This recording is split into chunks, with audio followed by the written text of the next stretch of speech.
What's your first crack, Kingy?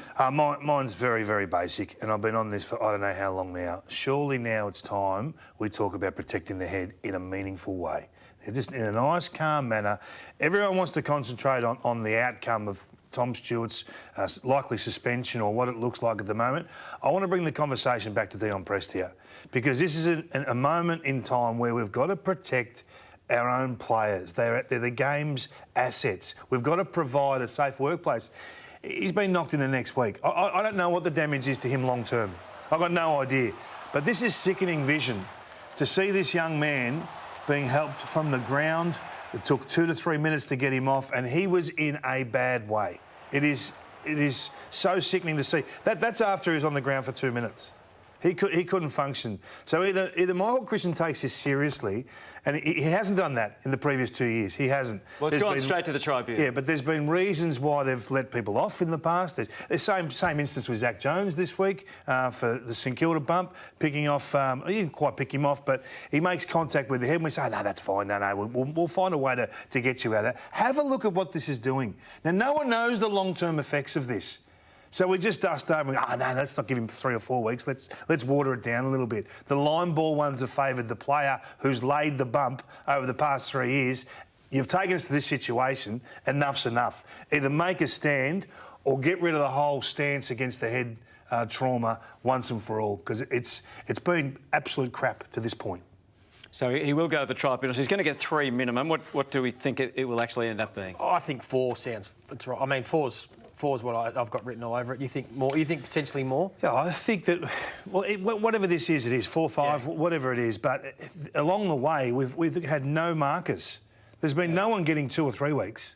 They've either been getting off, or a fine, or 1 week, a whack with a wet lettuce leaf, and then we find ourselves here. And we go, oh, gee whiz, how did this happen? Oh, well, this is an accident, and we make excuses for the player. This is not him. This is really just a moment in time. And I get all that. But what about Dion Prestia, who's relying on the game to protect his safety?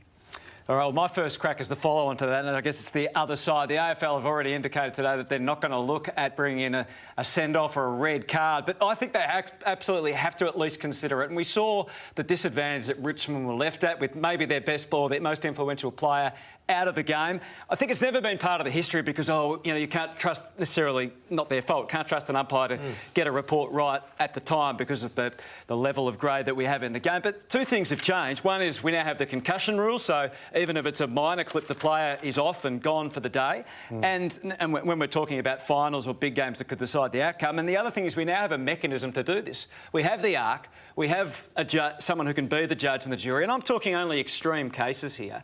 I think we have to consider this so that if it's something like we saw yesterday, where there is no doubt, where the video clearly shows, and someone who's making those judgments every week can take however long he needs to make the call and say, a red card or a send-off rule applies in this case. Yeah, I've heard the conversation. I find it hard to think how it would work practically. I can't see, because who's making the determination of what the action is? Because you're making an MRO decision basically on the spot. That's what the MRO has to do anyway. They do it off video. Yeah. There's nothing different. There's a matrix that they work through, so you make it the extreme.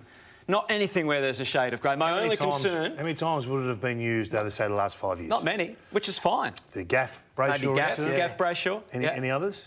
So you're talking about an event that may happen once every 2 years? Yeah, and that's fine as long as we have that mechanism there to make sure that we don't have happen what we had yesterday in the biggest game of the year or later. We now have that way of doing it.